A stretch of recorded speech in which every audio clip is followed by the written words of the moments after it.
Okay, perfect. Good afternoon, everyone. A very warm welcome to all of you joining us today. My name is Varun. I head the hospital success team at Medlearn. It's truly a privilege to be a part of such a meaningful and inspiring panel discussion. I personally wanted to moderate this session because all the three leaders present in the forum today. Binu ma'am, I have personally witnessed your leadership through my ex-colleague from various organizations. And that is why I was like, I want to bring Binu ma'am to one of the speaking forums. Lalu ma'am, of course, over the years in Kaho, we have seen her tremendous leadership, and it is super inspiring. Karuna ma'am has played a big role in my life by helping me develop as a learning and development professional. She was my boss in Apollo. So whatever my conduct is today as a L&D professional, it's because of ma'am. So it's such a privilege to moderate today's session. On behalf of entire Medlearn team, I extend my heartfelt wishes to every woman present in the forum today. Happy International Women's Day. Today is extra special because we are joined by three of the most remarkable women leaders in healthcare who will be sharing their journeys, experiences, and expert insight with all of us. Looking forward to an incredible conversation ahead. So, before we deep dive, I would like to take a moment to share a short clip about Medlearn and the work we do in healthcare learning. Subhashri, over to you.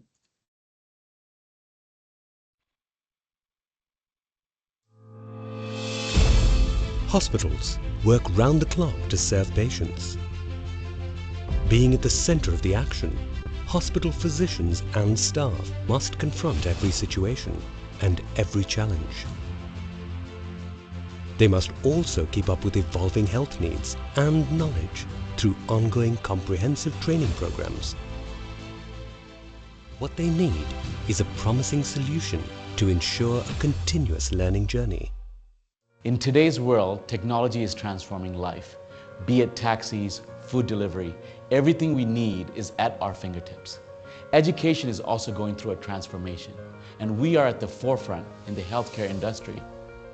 Medlearn is a comprehensive learning, training and skill development platform incubated at Impulsys in India for healthcare professionals to attain the right mix of content, learning and skills that help them throughout their career.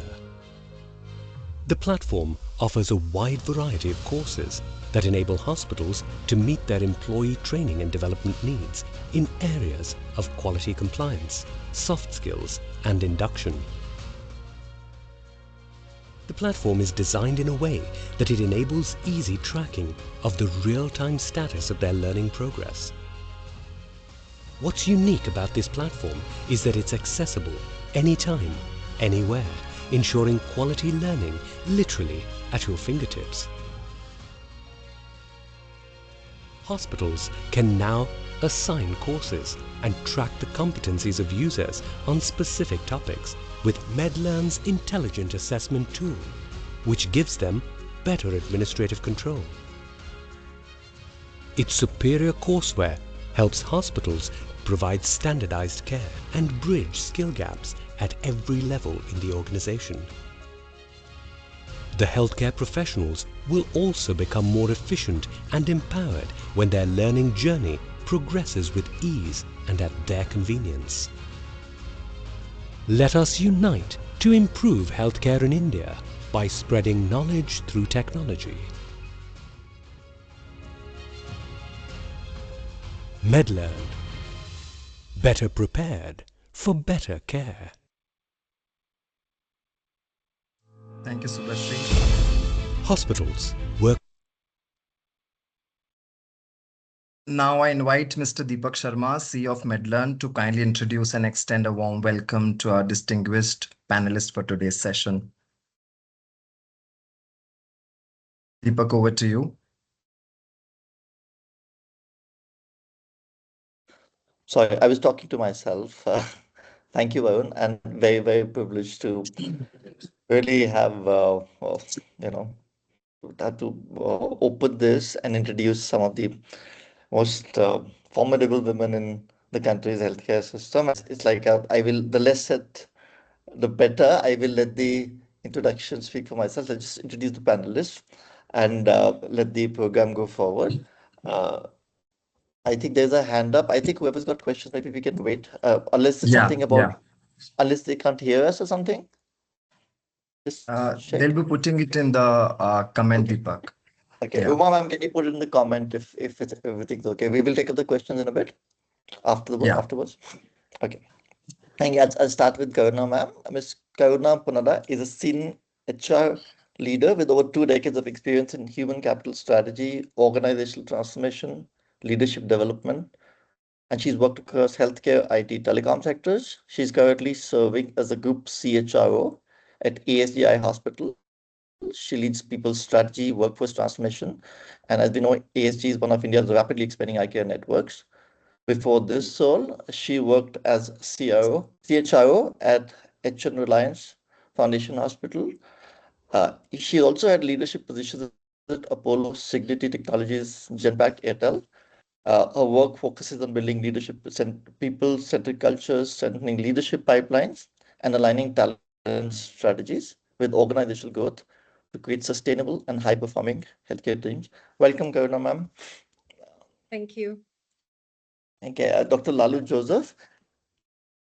So is a distinguished leader in healthcare quality, patient safety, hospital accreditation. She's got decades of experience in clinical governance and quality management. At CMC Vellore, she's played a pivotal role in strengthening quality systems, advancing patient safety initiatives, and promoting a culture of continuous quality improvement across the institution. Through her leadership and contributions to national healthcare quality initiatives, she's guided numerous hospitals across India in building robust quality frameworks, achieving accreditation, and her work and commitment to healthcare quality have been widely recognized, including prestigious honors such as ACHSI International Medal, the BMJ South Asia Award for Quality Improvement, and the DL Shah Quality Award from the Quality Council of India. She's a passionate mentor and educator, and Dr. Lalu Joseph continues to inspire and nurture the next generation of healthcare quality champions. Welcome, Dr. Lalu. Thank you. Thank you so much. Okay. Colonel Binu Sharma, she's a distinguished nursing leader with over 4 decades of experience spanning the armed forces with leading healthcare institutions. She's a former officer of the Indian Army Medical Nursing Services. She's held several senior leadership positions in the hospital nursing administration, including serving as a senior director of nursing at Max Healthcare. Her career reflects strong commitment to advancing nursing leadership, patient safety, and high standards of clinical care. Through her work with INS India, she's been a passionate advocate for strengthening infusion therapy practices, enhancing nursing competencies, and promoting collaborative care models that improve patient outcomes. In recognition of her outstanding contributions to nursing leadership and infusion safety, she was honored with the Lifetime Achievement Award at INSCON 2025, acknowledging her impactful work in advancing nursing practice and professional development. Welcome, Colonel Binu Sharma. Thank you, Deepak. Thanks, Deepak. Thank you so much. Okay, let's get started. I'll quickly share the format of the discussion today. I'll be the moderator. Our discussion will include a mix of common questions as well as questions specific to each panelist area of expertise. So there's something insightful in store for everyone joined today. To ensure a smooth, uninterrupted conversation, we have muted the audio and video of all the participants. Following the panel discussion, we'll have a dedicated 10 minutes Q&A session at the end of the session. Feel free to drop your queries in the comment section at any time. We'll address the queries at the end of the session. So let's get started. I'll be starting with one common question to all the three panelists. And then we'll start with area-specific questions which are specific to your domain and expertise. So my first question which is a common question, I'll go with Dr. Lalu Joseph. Ma'am, from your experience as a leader in healthcare, what major barriers do women still face in leadership roles? And how can any institution actively address these challenges? Thank you. Thank you so much for that question, Varun. And you made me the opening batswoman, let's put it that way. So we all know about the challenges. I don't think it's anything new at all. For me, I should start with where I came from. I studied did my mechanical engineering with a batch of 75 men and being the single lady in my class. 4 years with 75 men and, being the single lady there in class. I have never felt that it's been a challenge, seriously. But after coming into the healthcare industry, I realized something that in leadership roles, we don't have adequate women as mentors. That's the major problem that I see. And the healthcare industry is 24/7. You need the women to work 24/7. And there are a lot of challenges associated with actually having women work 24/7. And therefore, you need women leadership to understand the challenges that women face at workplace. And today, I would say it's only 3% of the leadership in healthcare institutions. Maybe nursing is well represented, but I don't think in other domains we are well represented. So therefore, the problems, the challenges that women face are not often looked at, and in the name of DEI, equality, these are things that are considered that, everybody works, that's how it is. But as a lady, you have to manage several things, not just the workplace. So I don't think there is equal representation of women in leadership roles. And those women in leadership roles also don't think it's a challenge. That is the biggest problem, in my opinion. So I think women are not in a position to actually address the cause of women in healthcare. That's a strong statement, but Absolutely. that's what I would say. I know, Thank ma'am. you. So on that, I believe this podcast is going to be really viral as we put it online. Binu, ma'am, the same question for you. From your experience as a leader in, healthcare, what major barrier do women still face in leadership roles, and how can institutions actively address them? Thank you, Varun. I'll just very briefly touch upon my journey. So I studied in a girls only school in a village in Delhi. From then I thought I would take up medicine as a career, which did not happen. I took statistics honors for my undergrad in Delhi University. Among the 10 batch of 10, it was the first batch. I was the only lady, 9 were males. So let's talk about the diversification. There was none. I was the only one because statistics, mathematics was not really chosen by women those days. I stayed there for a while and I just did a transformative approach to my journey. I'm quite a people's person, so I always say my mind was there in stats. My heart and soul was not there in stats. Probably it was with nursing. So I left stats honors midway to take up armed forces as a nursing cadet officer. And that's how my journey started. I've always been very vocal. I never placed myself as a woman anywhere in any forum. Army was quite male dominated. So has been the private healthcare world. So is the Indian society at home. It has always been a male-led, male-dominated culture, whether it is the father, it is the husband, or it is your bosses in the office. Mostly these are men. Most of the women are used to being submissive, are used to being dominated. And as Dr. Lalu just said, they think that is the way to stay in life. There are few who break that barrier. The barrier is, I would say, all of us are there to put some amount of uh, contribution. As a woman, the barriers are in my mind. As society, the barriers are in the society. And as a system, the barriers are in the system. We do not bring women to forefront for multiple reasons. Women have more responsibilities than men.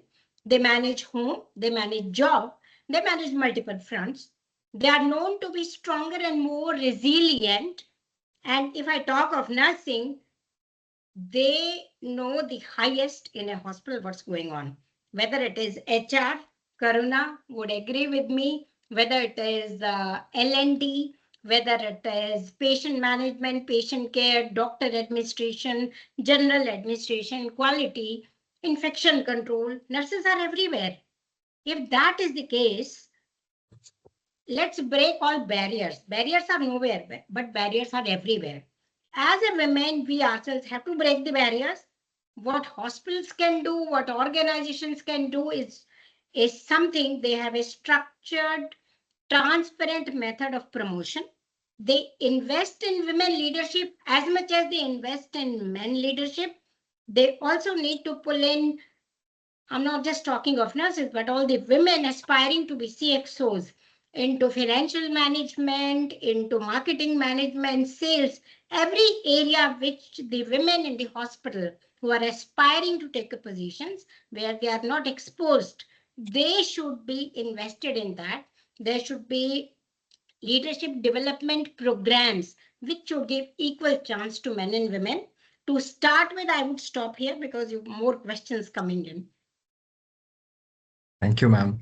Ma'am, please do not refrain to share your insights. Don't worry about the questions. I can do the adjustment, but feel free to express all your So then thoughts. I I will want. add just one more statement. When I was a senior VP at one of the organizations and I used to sit for business reviews, long time back, I never understood the balance sheet of the hospital or the P&L of the hospital. I never understood how EBITDA is calculated or margins are done.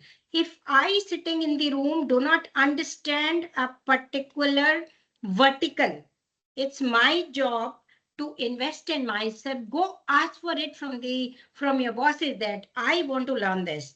I did Spot exactly on. that. I went to my CEO. I said, I want to enroll in a financial management program. He looked at me. He said, you really? I said, yes, really.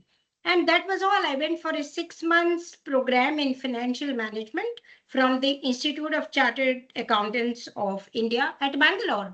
And I thank myself and I thank my CEO for making that just one example. And I, as an individual, have done it multiple times, and I'm sure many people listening to us would be doing it, thinking of it, or would have done what they are lacking in. You are the best judge of what are your weaknesses, what are your strengths, where to play around, and strengthen your weaknesses and further strengthen your excellence. That's my way of thinking. Thank you. Thank you so much, ma'am. Karuna ma'am, same question to you. From your experience as a leader in healthcare, what major barriers do women still face in leadership, and how can institution actively address them? Thank you, Varun. And I think stalwarts of the industry, both of them have covered the challenges and then even the solutions also partially. But then as a HR, no, I always go back to the selection and suitability criteria, right? Women, they themselves thinking they're not suitable for certain roles, not raising the hand. I feel that that is the biggest roadblock, the mental block as well. Today, women are facing. I think it was a situation then 10 years ago when I started in healthcare. I've seen this drastic, the change in the culture and all. IT and telecom were the previous industries where almost like nothing, there was no diversity factor per se. We had to drive it across the layers, but except the leadership in IT industry. In fact, we have given the leaders that, X percentage of promotions to be kind of, in the leadership layers to be given to women's. Right, women. That is the mandate we have given. That's the kind of industry I come from 10 years ago when I started my career in healthcare. And fortunately, I think I was under the supervision and the well-guided hands of Apollo, all the three women leaders who were like mentors and coaches for me. So I did not find much difficulty over there.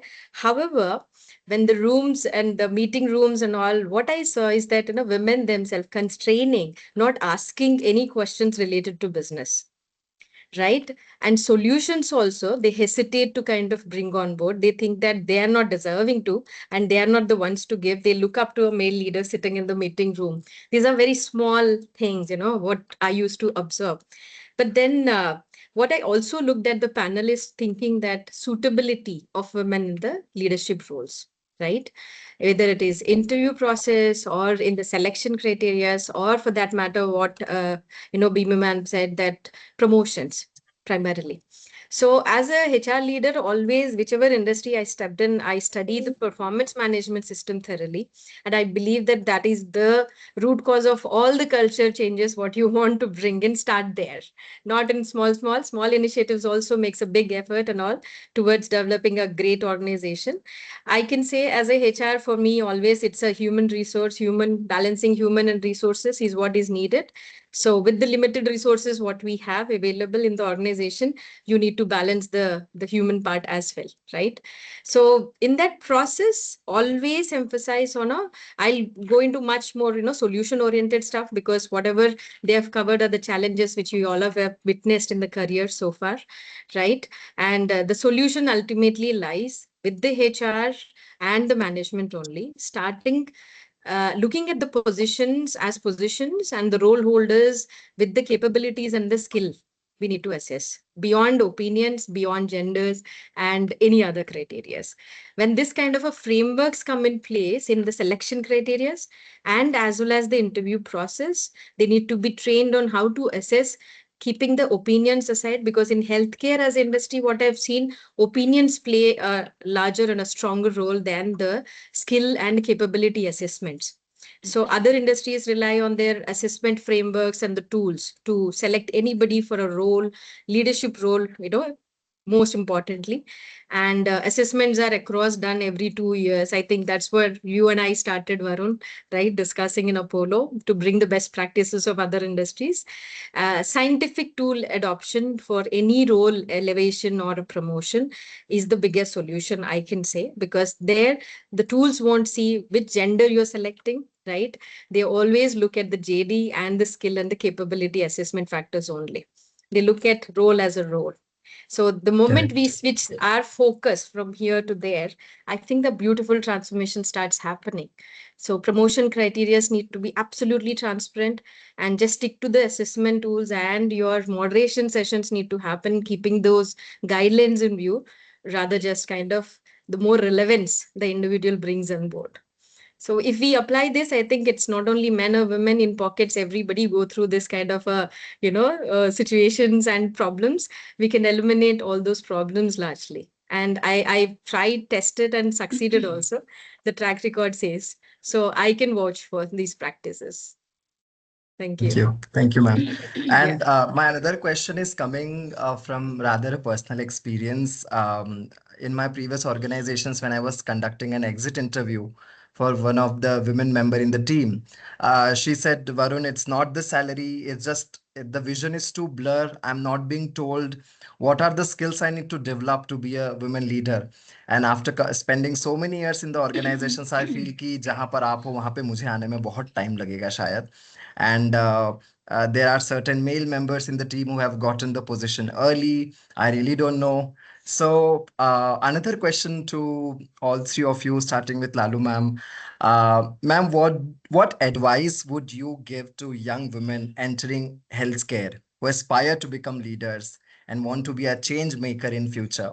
What advice you would give to young women, healthcare professionals who are aspiring to be a leader? Yeah, the first thing to remember, as Karuna ma'am rightly said, all are equal, and it is the women who are actually barrier to themselves. So it is for us to understand that we have huge strength and potential. And I think that is something that as women, we'll have to give our children first as they grow at our house, the young girls that we bring up. So the strength and courage that we need to really tell them that we are equal, we can do things properly, we can complement each other, we can really work together. That's the attitude that needs to come from the very beginning. And similarly, when young girls enter our organization, it's very important to tell them that, to say that we are with you, learn what you can, be strong, be bold, be brave, speak out. You don't have to be very polite in situations where you need to really speak out and learn. I think, as Colonel Binu rightly said, when they don't know something, it's important to learn rather than saying, oh, this is not, this is basically exactly like what Colonel Binu said. Many people get scared of finances. Looking at the balance sheet, looking at numbers. I don't know why women get scared of that. They manage their finances at home so well. They do the budgeting so well at home. But when it comes to these numbers, they get scared. So it's good for them to know that, because that's the one that leads them to the boardroom. So it's important for them to understand that and very, actively engage in learning those and be there, be brave, be strong. And I'm sure they will inculcate all the characteristics that are needed to be there in the boardroom. Thank you. Of course. Thank you, ma'am. Binu ma'am, same question to you. What advice you would give to young women leaders, women professionals who are aspiring to be leaders in healthcare? Okay. My first advice will be to all the mothers at home: treat your son and daughter equally in terms of giving them education opportunity, in terms of giving them responsibility to manage the kitchen, manage everything else. Do not treat them differently, because your mind starts getting shaped at home. So that is my first advice. Secondly, to young aspiring women, every lady who enters a profession after her undergrad, let's for that example take up a nurse.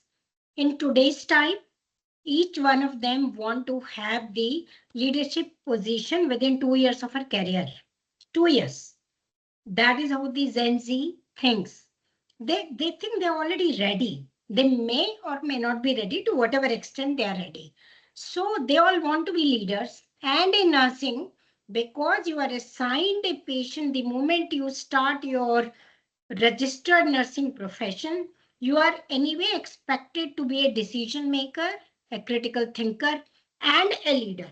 A patient's condition may require any time to escalate the situation, to inform to your seniors at times, bypass all the channels and inform to the medical head of the hospital, etc., etc.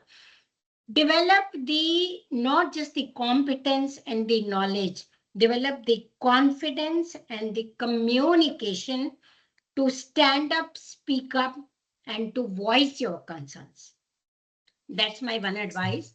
Competence, knowledge, step by step you would learn. When you are a young nurse, you're learning bedside skills. You become a team leader, you are learning team management, time management, prioritization. You become a head nurse, you learn financial management, nursing station management, inventories, stock handling, etc.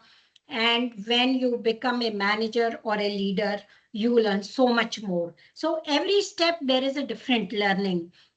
Continue to learn year on year based on your aspirations, based on your career roadmap. You may just want to become a trainer in a nursing college. You will need different skills. You may want to become a nursing director of the hospital. You need different skills. You want to take up the CXO's chair in 10 years from now, you need many more skills. So your roadmap, professional roadmap, will also decide what specialized skills you need to take on.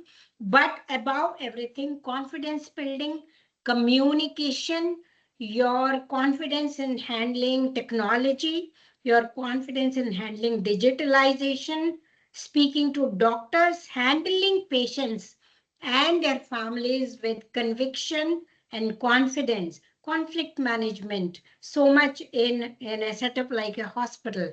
So you need to acquire so many skills. Be brave, be resilient, speak up, continue to acquire skills, and chalk out your roadmap at what point you want to take a big switch to a leadership position. Tell the hospital HR that I wish to be enrolled in a MDP program, a manager development, or later a LDP program. They will tell you whether you are eligible right now or you need to do something more to get into it.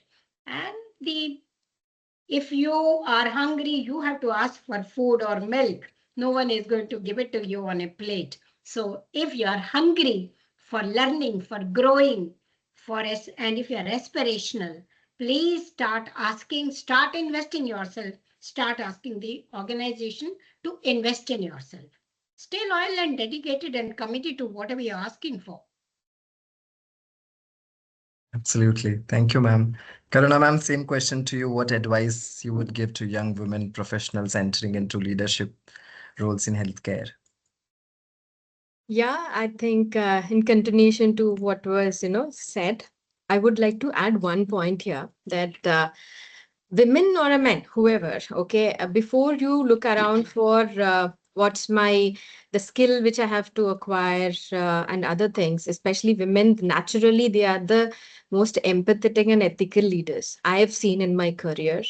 When women step up to the leadership, I'm not kind of degrading any other gender and other role holders, but I have seen that many processes and the organizations becoming more balanced, well cultured, and more ethical, because they get into the details, they really work hard, and without understanding what is the root cause of any issue, they don't take any abrupt actions and all, they don't take, they get into the details. A lot of women I've seen, women leaders, the strength of a women leader is that you're naturally empathetic and you're naturally knowing the art of balancing everything, right?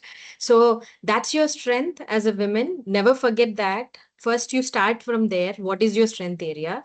Enhance that further. Apply that in the practical situations, wherever, whichever situation, small, big, or anything. Apply your strengths first. And then while during this process, you also need to have a strong foundation of knowledge and competencies, whatever is the role you are aspiring to. Without that, whatever we talk, it's just a conversation in English or a Hindi or a regional language, but not with the depth. When the messaging goes from the leader and the decisions are coming with the conviction you can convey only when you have a grip on that particular subject and you're competent to do that. You need to acquire the skill and knowledge. It is not necessary that most of the people I've seen that they look at only the in and around the surrounding spaces and within only their organization. No, inspiration, the mentors and coaches are not necessary that from your organization only. I think COVID has blessed us with more of a digital and the AI driven, the tools and access to the globe, right, in a fingertip. So utilize that. There are more tools available. There are mentors and coaches from across industries available on the platforms. You just go Google and then you will get the guidance. You'll go and there are a lot of chat tools who are kind of giving you the documents and the data access also. Spend at least half an hour in a day in a busy life. I agree that all of us have same 24 hours. How we manage is what brings us to where we are. So take some time out of in a day, read at least one page or one article related to the role which you're aspiring to, and don't raise hands before you are prepared for that role.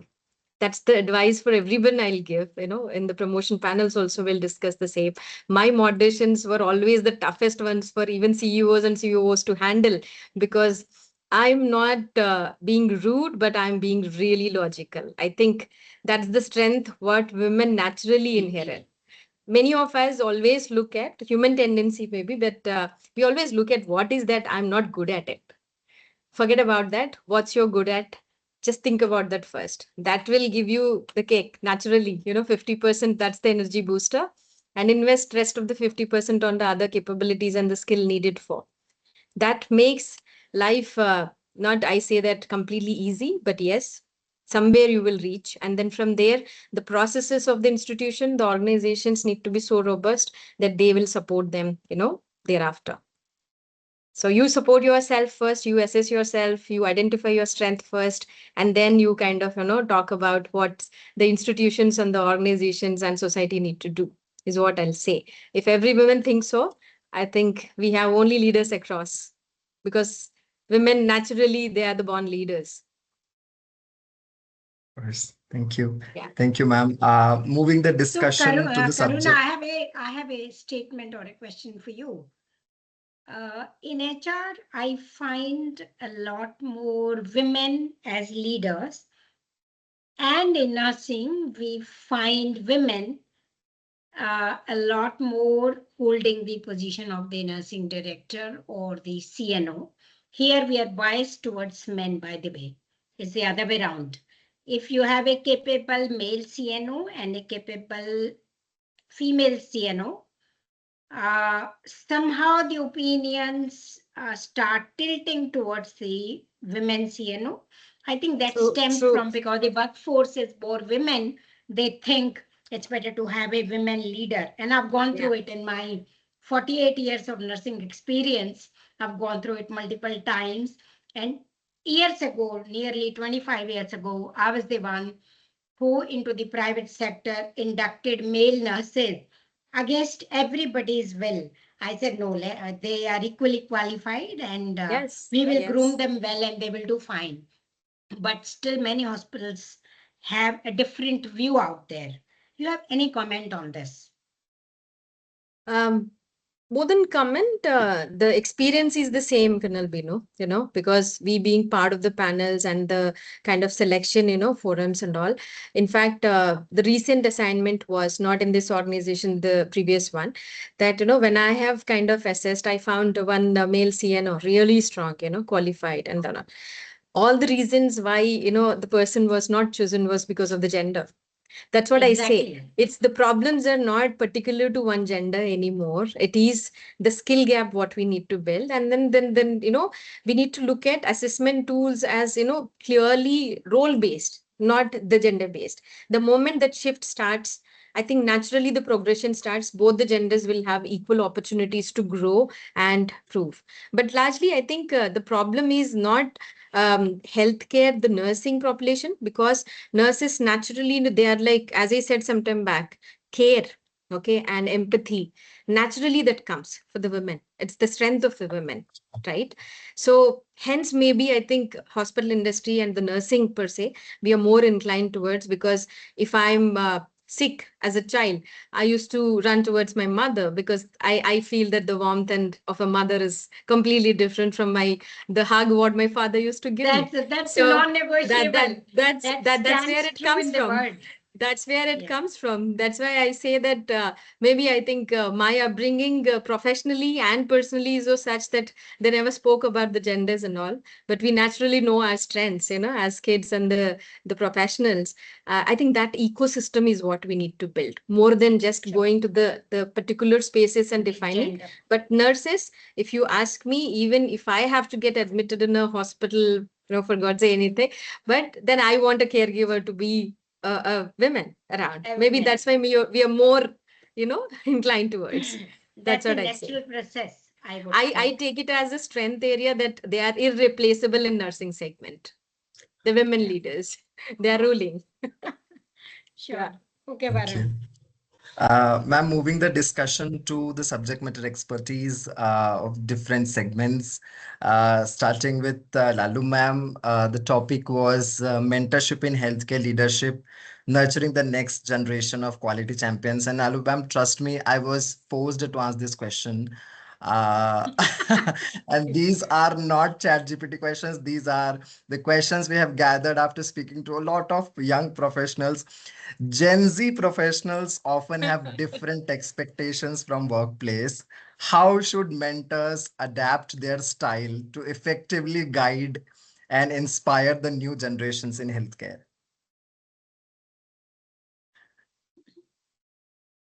Yeah, we are talking Gen Z, and then now it's into Generation Alpha and Generation Beta as well. I don't know where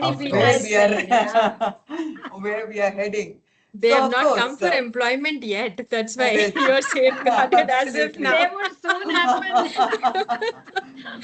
So the moment I put, in my my family WhatsApp group with my brothers and their children there, I put a message, I'm called a boomer. So that's the comment I get there.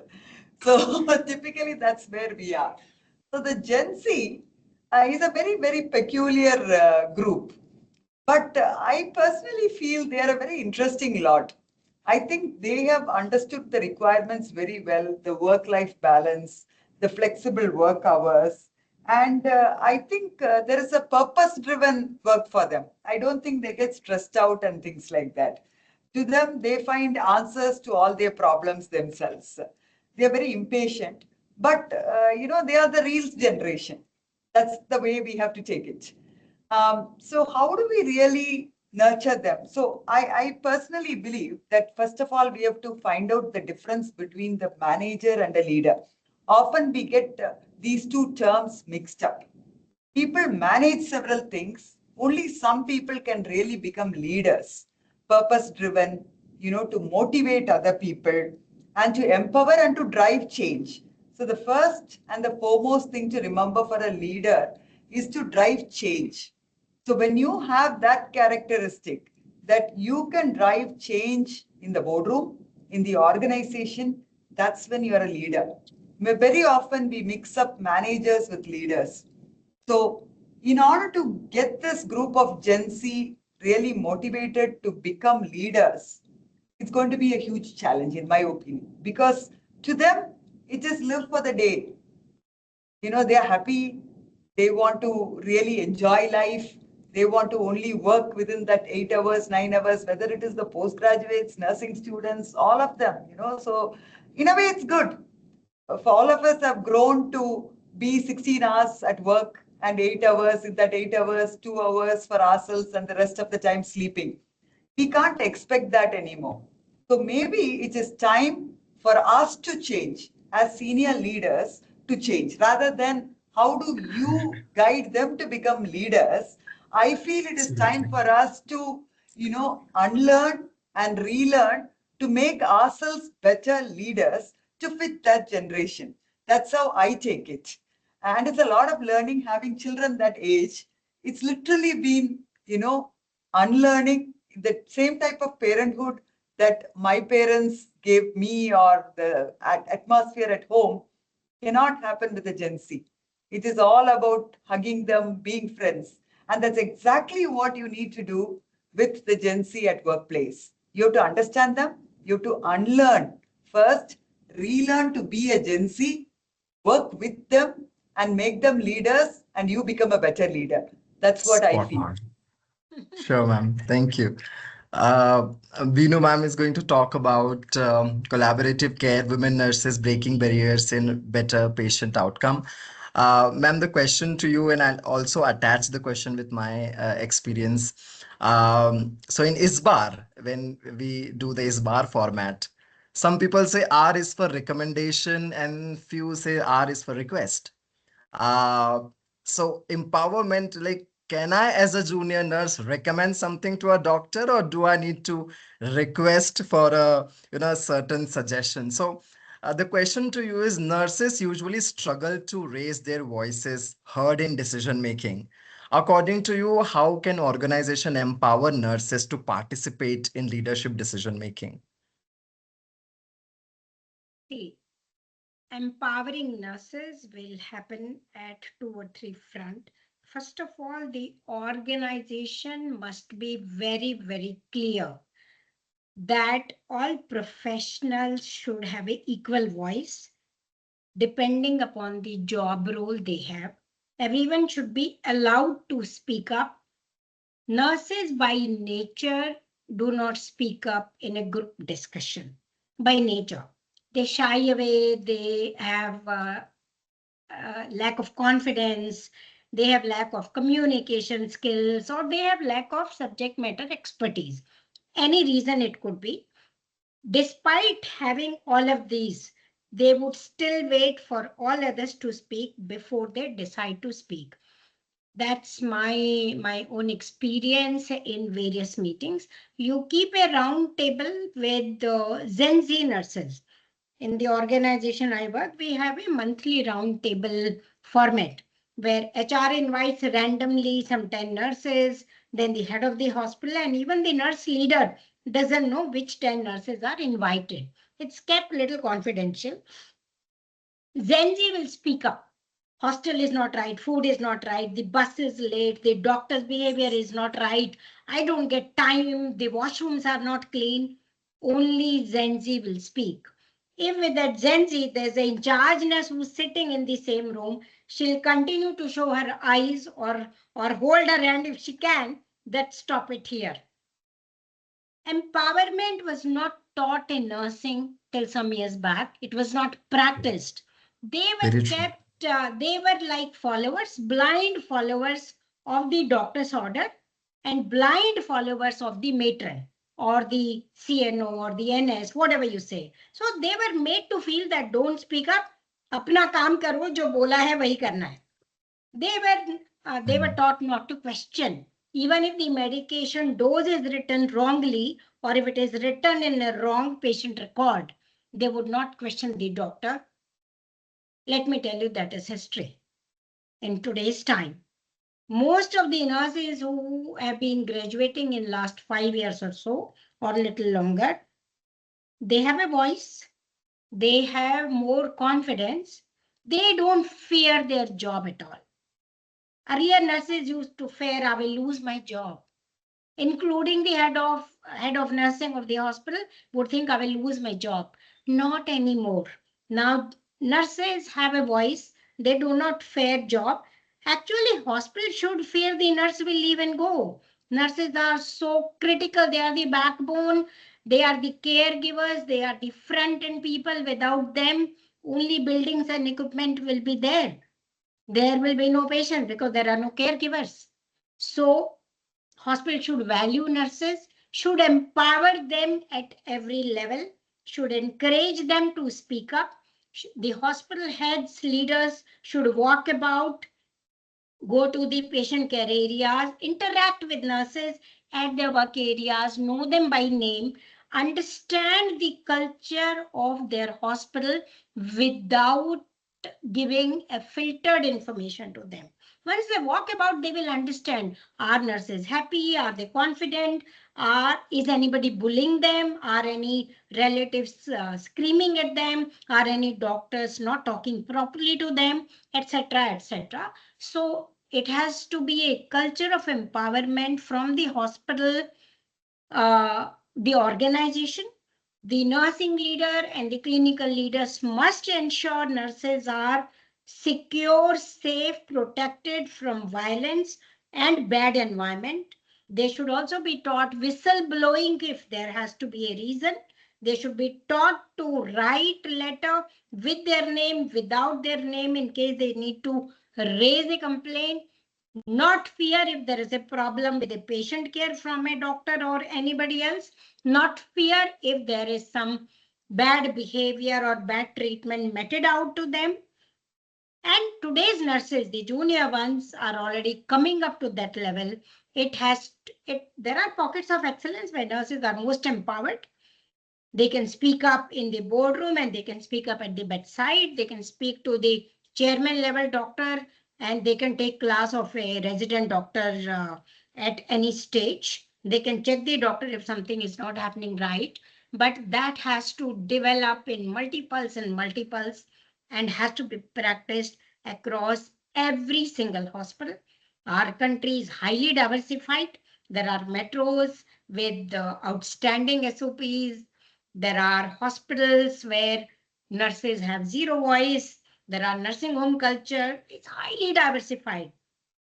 As a society, as a healthcare society, we have to wake up, empower our most critical resource, which are nurses. Otherwise, the rising demand of healthcare, the rising number of beds for the coming 10 years, how are we going to tackle that if we don't empower our caregivers? That's all I can say. Thank you, ma'am. Karuna ma'am, with your permission, I'm dragging you to a little controversy. I was playing a role of a mediator in a conflict where a male employee and a female employee were discussing that were on 9 to 5 job, same designation, same salary, same work. But the life of a women employee after 6 o'clock is way different from the life of a male employee. And I couldn't say anything as a mediator in between. I want your enlightenment on that. How the work-life balance, how can HR leaders support the career growth of women professionals in the organization in such a way that they can learn to balance both professional and personal responsibilities? Great. I think you have dragged me to the conflicting thing already by making me a panel member for a Women's Day, because my male co-workers and my employees, whoever I've seen so far, they started asking, "Oh, you'll represent only women, not us." Okay, that's on a lighter note. Coming to the point, see, in healthcare, I want to first kind of talk about the healthcare, industry per se. Burnout is really high, right? Because the skill gap is really heavy, especially, and India produces the skilled, workforce, especially large workforce in healthcare from India, and people are moving to the other countries, and that's further kind of creating, enhancing the delta of that gap what we have as a country. I think the first focus for the organization should be more in making work on that make and build batches, create more make and build badges. And I've heard other panelists also talking about the Gen Z challenges together. Yes, we continue to face that, but one positive thought I want to contribute there and then move on to my area of the concern which Varun need my response and all. The beauty of Gen Z, what I see is that including my own daughter whom I deal with at home, that they are like the ladders in the career corporate ladder, no, executives, manager, and the leadership ladder comes. The HR philosophy says that that why somebody is placed at executive role is that the designation is called executive because you need to nurture and develop and become excellent in the execution capabilities first before you become a manager. Manager's role is that manage self performance and as well as manage your teams also.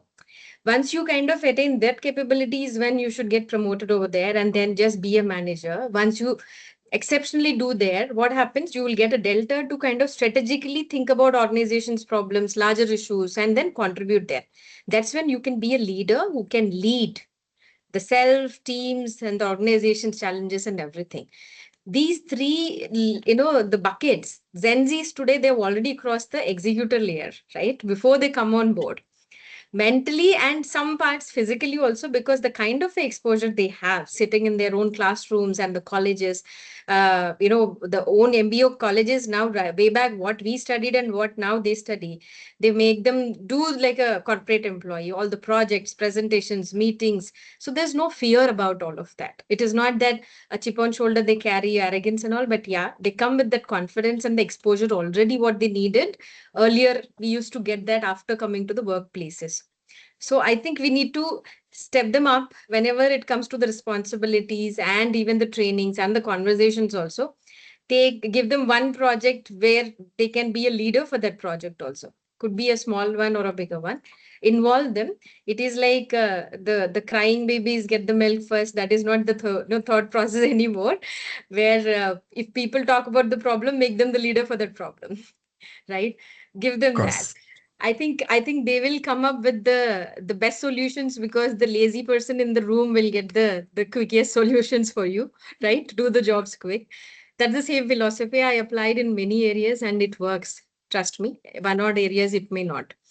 Coming to the women, especially workforce, work life balance, I would say again, organizations, if you want to kind of build, because we don't have a choice, right? As I said, skill gap is increasing. So to fill that, you should focus on both the genders. Can't kind of rely only on one gender, which is male. But on the flip side, post COVID, interesting scenarios I've seen where men have more reservations. Men talk about their balance, work life balance, mental wellness, and physical fitness, burnout. They are talking more than women. I've seen that, right? So now that it is not one gender, both the genders need that space. The balancing factor need to be applied for the workforce overall, right? How to balance self is that, yes, I have to have my own, as I said, if I'm a skilled resource, performing any job is pretty easier for me than kind of getting into conflicts and the issues every time I've given a job. So job is done faster. So please reduce your work hours by becoming excellent in your own area by improving the skill gap, right? As I said, continuous learning is the only solution to excel in the performance and the professional areas. So invest on yourself, self-learning, take out little time every day, anyone, it's women or a man, take little time for learning, focus on that area, be excellent in your job so that you are saving time for yourself, right? Coming to the organizations, I would say invest more on a coach and method, mentors at the workplace, external or internal, because at the workplace you don't have much time to spend with your own employees sometimes. And healthcare, it's always kind of, we are in rush, right?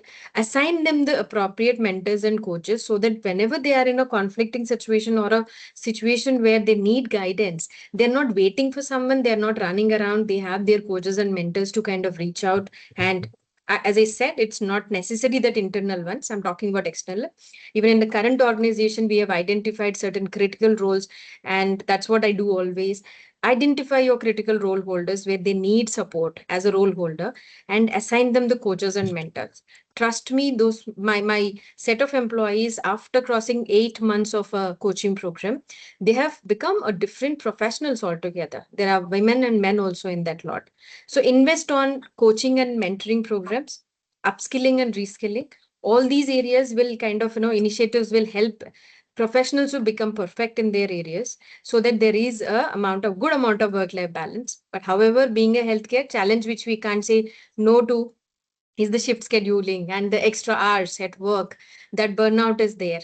But quickly address that issue as and when there is a stretched working hours for women, especially giving that recovery space. It's called recovery breaks, Correct. recovery hours. We need to work on that new concept rather just relying on the same old method of paying the overtime and then thinking that it is compensated. No, the time what they have spent can't be compensated by money, and by spending money we are actually encouraging the burnout further. Don't do that. Compensatory offs are must, and then kind of, I can say, recovery breaks. It can be a short break. If a women employee stretched for 4 hours or 5 hours, when we know that they have a family at home and all to take care, the rostering need to be taken care equally, in an effective way, I can say. These days, so we have tools also for that, right? We have an intelligent method which identifies which person worked for how many hours and which is the next shift they can come in. It's not manually we have to track. So use the technology advancement and then give them that desired breaks and the support. That's what I'll say. That will help them largely, balance the work. So I'm going Thank you, to ma'am. add a very controversial question. I'm not the moderator, but let me do that since we have a HR Of here. course, ma'am. I Please feel love free. this. Wherever there is HR, there should be controversial questions There coming should be up. questions. Yes. So most hospitals built olden times 20 years ago or getting built now. They take a lot of careful measure to build doctors' rooms and doctors' lounges, Yes. doctors' restrooms, doctor rooms. I'm talking of patient care areas. I'm not talking of the OPD. The same focus is not given to the nursing workforce. Either those rooms are not built only. When these are built gradually, these are sacrificed to our other dear colleagues. And this came to me because we were talking of recovery period for nurses. Nurses do almost 14 hours night duty. 12 hours is their time. They come almost 45 minutes to 1 hour prior. They would have started another 1 hour earlier from home to reach the place. Then there is a handover time, then the travel time. How do we address that? It's not a gender biased thing. It is a professional requirement for people who are, and we know the women, nurses, first of all, in that 70-80% are women.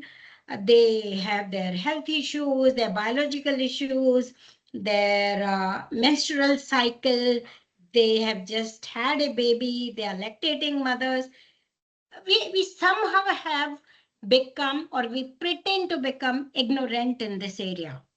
Is there a way to take it up from a HR perspective in the HR forum so that everyone knows about it, but everyone becomes a little more sensitized to the critical need to look after nurses?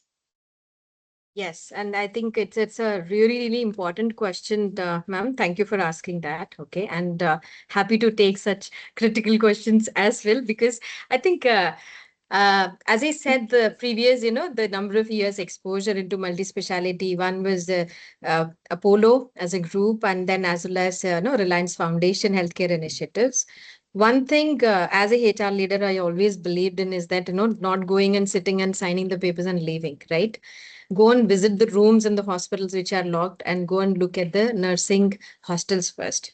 First thing I did, immediate switch from IT to healthcare was understanding every bit of hospital myself, going and making a notes, and then even to the NICUs also I went to see that what is the burnout ratio there.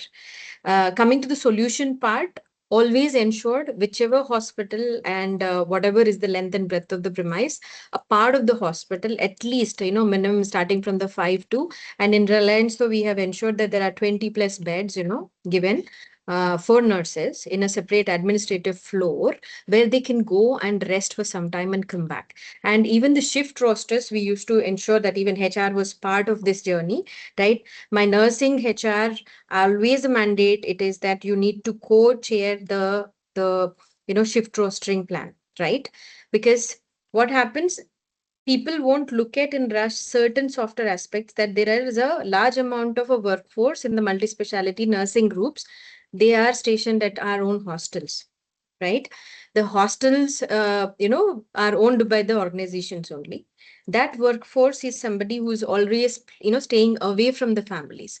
Whenever there is a shift, requires a stretch, first priority and first preference the of ones. ours was picking them first. Yeah. That was the best solution, always worked, right? Pick them first. In that also, we are not making them as a scapegoats every time there is a stretch, you are the only person. No, we used to look at that who's the one who last performed last week and this week. There's a way to manage the shift roster. Shift roster is the beautiful system which solves largely all of these problems what we are talking about, because people will get into that sympathy mode and then talk about only issues. But I say that be more empathetic as a support function from the HR. You go think that you are in that person's place and tell me that how you want to manage this. The large workforce luckily was staying in the hostels. We used to give them the stretch starts, and the working mothers who have they're staying near the hospital or afar, them always we used to prevent from this extra hours, right? Whenever it is needed, we used to put them on the work off days only, not on the additional, stretched the shifts and all. I can say that, this is one thing solved largely all the problems when it comes to nursing related. And second is that always they need to be ensured, like they should be a cabin or a room for them to go and little take a quick nap or eat something and then come back. Each floor we used to ensure that there is a space for them where they will have a quick bite and then take a 10 minutes power nap and then come back, sort of a thing. Those things need to be taken care. I know I have seen this kind of a negligence in most of 80% of the hospitals do not practice this. 20%, yes. I have seen the good part, the bad part, and the average part, all the parts. So 80% of our hospitals do not I agree with practice you. this. I agree with you. In fact, I Should can we say that discuss more in HR forums? It's a HR perspective. Yeah, but I say that HR or anybody, they need to get into that, root cause and be part of the journey is what I'll say. Like in eye care industry, right now I represent the eye care industry. This is something, an organization which is growing at 3x, 3x, 4x. That's the strength. So, but still, even in the floor plan, whenever there is an opportunity, now I get into that also. I see that doctor's resting room is there. Okay, fine. There has to be small place for even other staff to go and then kind of quickly. Absolutely. That's something that comes under the welfare and workforce management. Welfare Each one of us need to take care. Requirement. Yeah. Okay, Varun, over to you. We have taken your time. Yeah. No, ma'am. Please feel free. I was enjoying the conversation. There are some questions, so I think it's time to take up that. Let's open the Q&A. We can have this Q&A session for 5 minutes. I have one question for Lalu ma'am on so ma'am, professional, especially young professional, they are scared to enter into patient safety and quality areas. They feel that it's a very high responsibility area. RCA, CAPA, who will be held responsible? Blame game.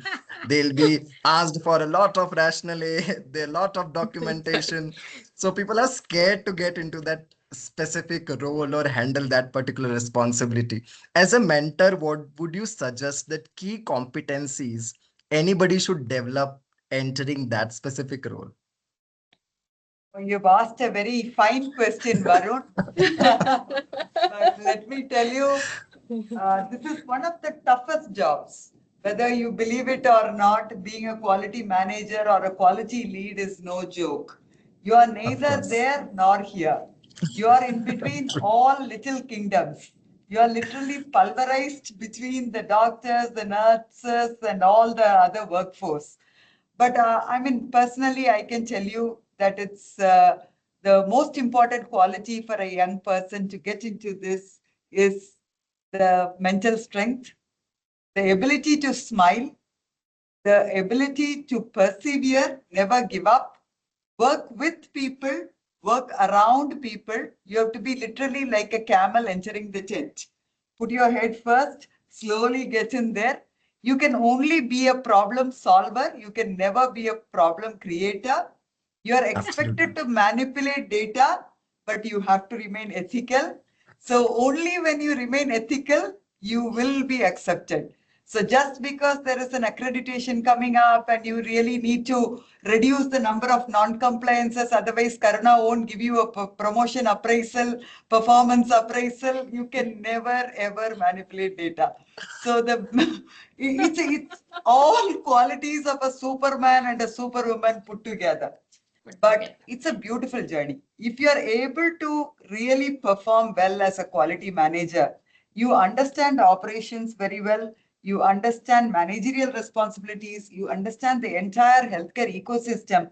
Because be it any gossip in the hospital, the dirtiest place in the hospital, or any possible problem in any area, you will be the first one who will know. So you will actually be able to understand the healthcare industry better, work along with people, and take on leadership position very rapidly. If you have the acumen to really learn out of the entire journey. So I strongly feel that people, before they get into operations, should get into quality. They'll understand operations better. Yes, they'll understand operations better. They'll understand human resource management. They'll understand clinical practice. They'll understand data, and then they become better leaders. So I would strongly recommend any young professional to get into quality first, get hit, you will become a diamond. I Thank you. totally agree, ma'am. When I was doing my hospital administration, I've seen there was a big book on operation and a very small booklet on quality. And when we entered into hospital quality role, we were like, oops, there's much such a more big area, to it. vast. Quality is vast. It's vast. Yeah. Vinu ma'am, my next question to you from the Q&A. There's lot of time people talk about technology and of course nurses being on the forefront, taking care of patients. They do not want to be left behind when it comes to technology. What do you feel? How can nurses leverage technology to enhance care delivery? You see, technology is highly critical and important to the nursing function. Why I say that? Nursing is a bedside function. You need all the empathy and the compassion. That is a given. Without all of these empathy, kindness, and compassion, nursing cannot be practiced. But nursing is a very vast function. There are so many patient care processes, so many nursing station management processes, so many administrative processes that a lot of time is consumed in. First is quality dashboards, infection control monitoring, patient safety parameters monitoring. They have to do a lot of documentation for the patient in electronic medical record or manual records. So they have a lot of documentation to do. If technology, there are enough technology advancement solutions available in the hospital. There are nursing apps, there are so many platforms for managing quality audits, hand hygiene audits, and everything. Nurses should adopt and adapt technology sooner the better. With that, what will happen? They will be able to save time at the patient's bedside to give more time for patient care. Ultimately, a nurse and patient are happiest when there is ample time spent by the nurse looking after the patient, doing the procedures on patient, reassuring, explaining, monitoring, etc. So whether it is remote monitoring solutions, whether it is various audits, various documentations, interface between biomedical equipment and the hospital information system, efficiency will happen by technology adoption. Nurses should not shy away until they learn technology and practice technology. They will not realize how much time saving, accuracy, and efficiency is achieved by adopting technology and digitalization. So my message to all the nurses, adopt it faster, become the master. And in today's time, our younger generation knows technology, they learn it very fast. In fact, they should do reverse mentoring. All the senior managers and all who shy away from technology, the younger generation to hold their hand. The nursing competencies can be taught by the nurse managers, but technology and digitalization, our young nurses should hold hands of the seniors. All of them will enjoy going through the journey of technology, saving time, accuracy of documentation, taking away medical legal hassles, saving time, and real-time documentation. That's my take on. Absolutely. And with MedLearn also, ma'am, when we implement the learning platform in Yes, hospitals, nurses training are and the first. education. That is a Nurses are vast the first to area for adopt. with technology. Yes, Yeah. yes. Thank you so much, ma'am. Karuna ma'am, one last question to you, and I have to ask this. I'm so sorry, otherwise the audience will not spare me. About the pay parity. Feel free, Varun. Oh, I just read that in the chat box. About the Oh. pay parity, there are two questions, and even Binu ma'am and Karuna ma'am both can club on the second question. The first is in the salaries of male and female healthcare leader with same KRA and KPI, people still find some discrepancy, or whether it's a fair deal or not. What's your take on it? And second question in the continuation is nurses packages are reducing attrition. New hires are paid better than the old staff. uh, I mean, it could be a mindset. You can help people get clarity on the same, you being into the top management. What is your take on this? I'm sure Karuna has answers on Yeah. both. I also will Yes. add on both after Karuna speaks. Thank you. Thanks for giving me the privilege to be the first one. It is Yeah, as you HR, rightly said. HR prerogative. Yes, definitely. I think I'll just kind of take a step back and then answer this, Varun and panel, and I think the member who's wanting to, get the clarity on this piece. Other industries versus healthcare, the only differentiator is that the component teams, what we maintain in the HRD, right? They always do constantly every year. Now it is every year. Earlier it used to be like once in 5 years or 2 years.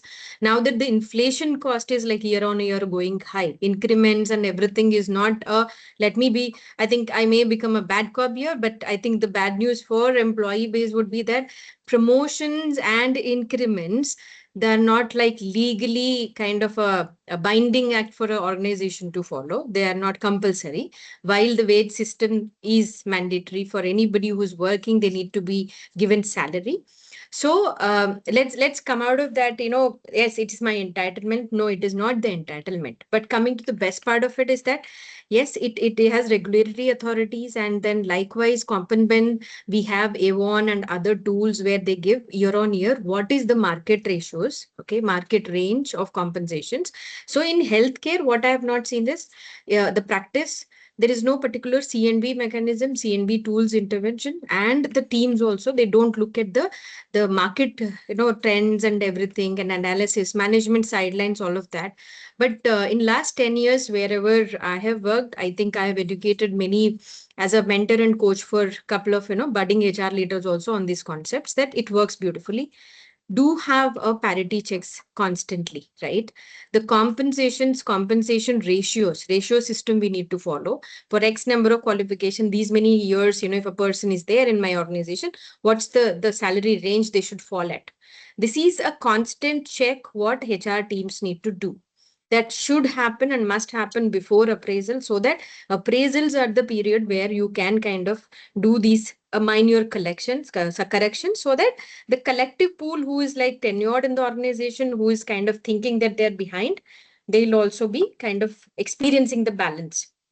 Coming to the other part of the question, that why the new hires are paid high, not the old ones. Old ones, the base salary where they started is different, because those years, the inflation, the percentage, whatever was playing key role in decision making, the wage grids were different, even including the ESIC slabs were different. And the new wage code now made it all the more complex for every organization to go through these changes. So the new hires can happen in line with the new wage code, and the old lot, whoever is there, that needs to be kind of earning through the promotions and the elevations, is what I'll say, because that's the opportunity old employee has in hand, not the new employee. New employee will not be considered for promotion or a role elevation or a pay hikes also abrupt. But existing employee, if you are a proven resource, you can grow in terms of the promotions, and then you can increase your compensations as well. But the parity difference is drastic. In last few months, I think people have experienced significantly because of wage code changes. The amendments are done across the industry, across the organizations, and healthcare is not an exception for that. So new hires need to be hired at X number of salary. That's a government mandate also. But at the same time, the old employees are not ignored. Organizations, if they have this constant compensation ratio analysis and reviews happening periodically, I would say right now it is needed every year. Earlier, we used to say 2-3 years. Once in 2-3 years, you do that. What's the industry is paying versus where am I for each role? But now bring that parity checks every year. Before appraisal is the right timing. The HR and management need to sit and then do that. Compensation ratio management, if your HR is asking for a C&B expert, please don't say no. Give them that position, because in healthcare, we tend to face these questions that why do you need HR is there only for recruitment? No, add more recruiters, not the expertise. Now, please give them the strength to manage the scientific part of this journey. Then these issues can be easily eliminated. Trust me, it is something, a gap which we can easily fulfill, provided we have the data, because I'm a strong data believer that every data point says a story. All that you need to know how to read that as a HR. So do that and you be there. I hope I'm able to answer some, right? Yes, ma'am. Hitting the Karuna, bullseye, you ma'am. Thank answered you. it completely. That is always a grievance with the nursing workforce, because Yeah. the people who joined 10 years early, 5 years early, they were on a lower base. And however, year on year, the corrections are done, they sometimes still don't match up to a person who's coming True. with 6 or 8 years experience now as a new joinee. This exercise is a constant work for the HR department. Many organizations do it very diligently, but we continue to have gaps in the compensation. It's a very tough thing to match up at every point. So, but it's a constant work for HR. Somebody had asked a question on male and female parity. There should be no disparity based on a gender. Same Correct. KRA, same position, similar experience, same competencies. Yeah. It has to be same band of salary. There is no gender question out here. That's all. That is Only our one common point I'll opinion. add there, that, beautiful systems what we have in healthcare is the NABH and JCI guidelines. They're so beautiful. They taught this industry the do's and don'ts from the day one. It's just that Yeah, people, there's a HRA if they standard ignore. completely chapter. Exactly. Chapter. I respect this industry, and then I think now I fell in love with this industry. I'm not changing from healthcare. Otherwise, I switched Wow. 3 industries, right? So that's the dynamics of healthcare. Once you Yeah. come here, you don't want to leave it. Yes, that's the beauty of. So please look at the positive side of it. So NABH protocol never says that it is a male or a female. What is the ratio? There's HR no need to bias, know. no bias. It always talks about the kind of a JDs and the competencies Yeah. and skill. That's all. So you just Absolutely. need to see that where in terms of competency and skill you're falling behind, upskill yourself. And as Dr. Lalu mentioned that, reskill also wherever it is needed. And then just you'll be there in terms of compensation. We've gone 20 minutes over the time, Varun. Yeah. Wrap up. Yes, ma'am. It's interesting. Thank you. It was really interesting. I was having a lot of fun. On that note, At our it cost, you was were having an fun.